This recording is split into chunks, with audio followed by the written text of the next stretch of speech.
Wheels is back with another week of college football rankings, and yes, there will be a new number 1 in the rankings this week. We'll start at 25 with Liberty.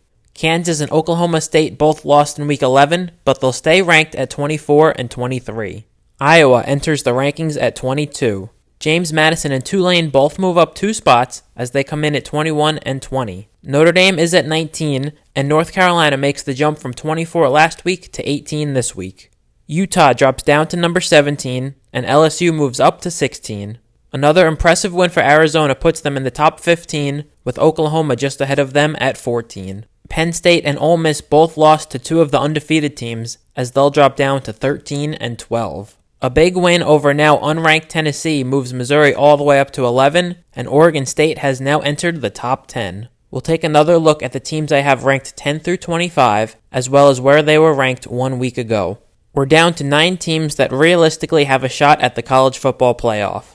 Louisville survived a close one against Virginia, and with only 1 loss, they kept their slim hopes alive.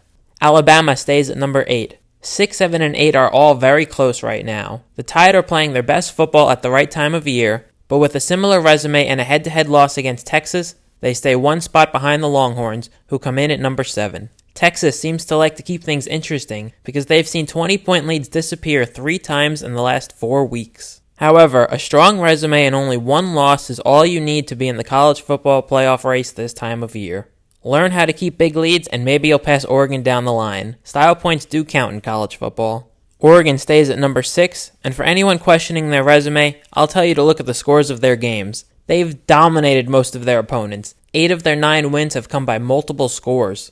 They are the best 1-loss team in the country, but like I said last week, if they want to make the college football playoff, they're going to have to earn it by taking down some tough competition in the near future. Florida State and Washington both picked up home wins this week, and they'll stay at 5 and 4. Nothing has changed for them. Win out and you're in. Lose a game along the way, and you're probably out.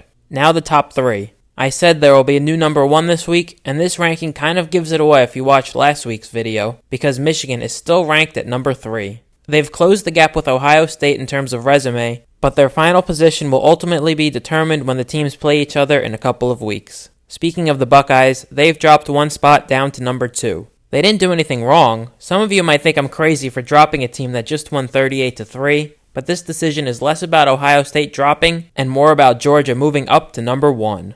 Last week I said that I thought Georgia was the best team in the country, but ranked Ohio State ahead of them because they had a stronger resume. Well, a blowout win against Ole Miss changes that. Georgia is the best team in the country, and they now have the resume to back it up. They clinched the SEC East this week and will face Alabama in the SEC Championship game a few weeks from now. Here's the top 9, along with where they were ranked last week. Keep in mind that these are my own rankings, not the official ones. As always, feel free to leave a comment down below to tell me your thoughts. Last week's video got a lot of positive feedback, and I'm very appreciative of that. Thanks for watching another week of rankings from Wheels, and enjoy the upcoming games this weekend.